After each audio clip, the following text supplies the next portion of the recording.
Why you replay awkward moments at 3 a.m. You're lying in bed. Everything's quiet. And suddenly your brain whispers, "Remember that weird thing you said in 2017? It's 3 a.m. You should be sleeping." But instead you're mentally rewatching the most awkward scenes of your life like they're your personal horror movie playlist. Why, let's talk about it. 1. Your brain thinks it's saving you.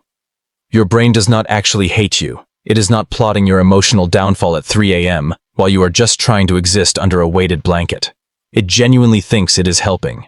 It is like an overprotective parent who constantly brings up your mistakes, not to shame you, but to prepare you for life. Unfortunately, its idea of help feels more like psychological waterboarding. Take that awkward thing you said in 10th grade.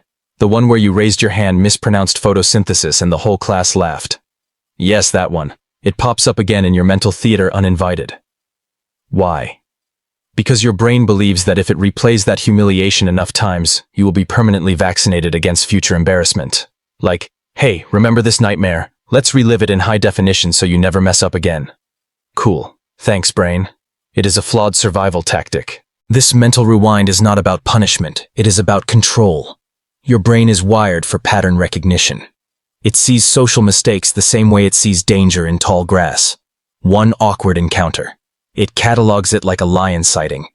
The next time you even approach that kind of moment, a public conversation, a group chat, a Zoom call, your brain pulls up the old footage like caution, you've been humiliated here before. Helpful, right? Except, not really. Because most of those disasters are not actual threats. You survived them. Nobody remembers them. Except you. Your brain is stuck in a loop of preventative suffering, constantly warning you of things that have already happened and probably will not happen again. But it cannot help it. It evolved to keep you alive, not mentally chill. So now, instead of sleeping peacefully, you are lying awake wondering if that weird laugh you made at dinner means your friends secretly hate you. Spoiler, they don't. But your brain is not convinced. It thinks that obsessing will somehow protect you from shame. Like if you just analyze that moment enough times, it will finally make sense or stop hurting. But it never does. Because you are not supposed to fix it. You are supposed to feel it, then let it go. Something your brain has not quite learned yet. 2. The replay button is stuck. Let us talk about the loop. You know, the one where your brain replays that awkward moment again, and again, and again. You already cringed. You already learned the lesson.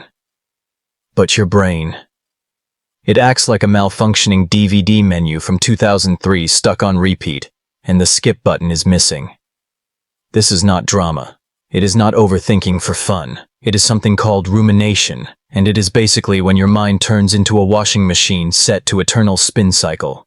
Rumination is not problem solving. It feels like it, but it is not. It is not even constructive reflection. It is emotional quicksand. You go in thinking, I just want to understand why I said that dumb thing, and before you know it, you are 5 layers deep into every conversation you have ever ruined since middle school. And the weirdest part? Your brain genuinely thinks this is productive. Like, if we analyze this one more time, maybe we will finally feel better. But you do not. You feel worse.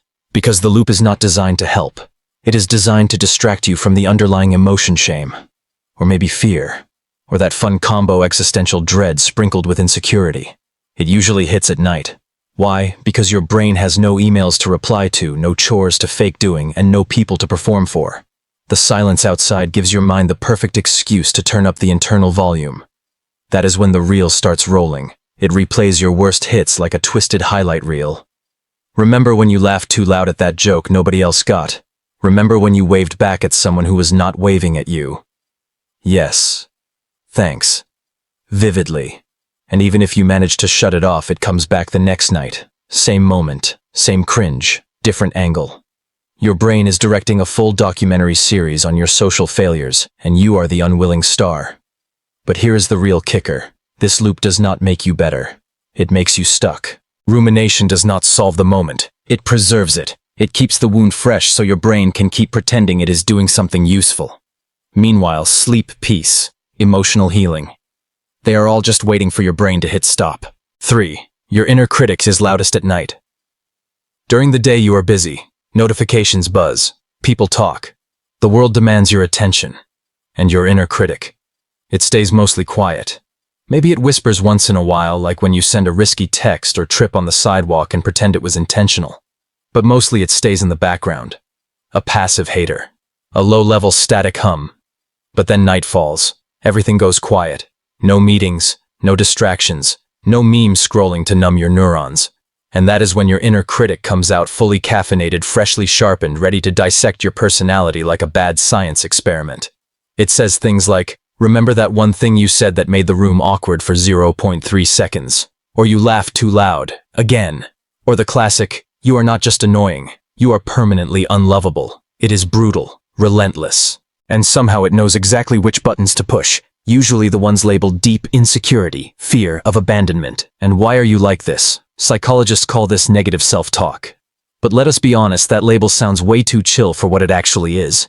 It is not just talk. It is psychological warfare. A mental roast session, except you are both the target and the heckler. This voice is not new. It probably started years ago, maybe with a parent who expected perfection, or a teacher who made you feel stupid, or a group of kids who found your quirks hilarious for the wrong reasons. Over time, their voices became your own. And now, you do not even need them. You have internalized the whole squad. And the worst part, this critic is convincing. It does not scream. It whispers. It makes its opinions sound like facts. You ruin that conversation does not feel like a thought. It feels like truth. Objective, universal, and totally inescapable. Why does this happen more at night? Because silence creates space. Space for unprocessed emotion. Space for fear. And when nothing is happening outside, your mind starts turning inward, and that is when the critic gets the mic. But here is the plot twist: that voice is not you. It is old programming, glitchy, outdated, full of bugs. And just because it speaks with confidence does not mean it is telling the truth. It is just loud and lonely and very, very wrong. 4. What's really hiding underneath? So here is the uncomfortable truth. Your brain does not want to talk about those 3 a.m. awkward replays. They are not really about the moment. They are not about the time you mispronounced a word or laughed too hard or waved at someone who was waving at someone else. Those are just the cover stories, convenient headlines, clickbait memories. What is actually going on underneath fear, shame, loneliness? But your brain is sneaky. It does not like raw emotion, so it dresses it up in replayed scenes, moments you can obsess over, analyze, judge. Because that feels safer than sitting in silence and admitting, hey, maybe I am scared I am not enough. You see, reliving awkward memories is not just a glitch, it is a distraction mechanism. A coping tool. Not a good one, but one your brain developed when it had no better options. Deep down it is trying to say, I need connection, or I want to feel safe, or even I still have wounds that nobody sees. But instead of saying those things directly because vulnerability is terrifying, your brain picks up an old embarrassing moment and waves it around like, here, chew on this instead. That moment you called your boss mom. Not about the word.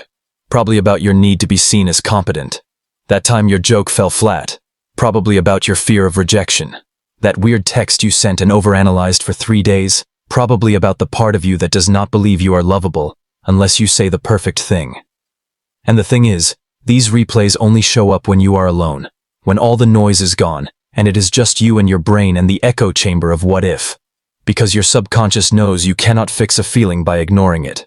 It is going to knock, then tap, then kick the door down. So, the next time that awkward moment shows up uninvited at 3 a.m., ask yourself, what is this really about? What am I trying not to feel? What part of me still thinks that messing up means I am broken?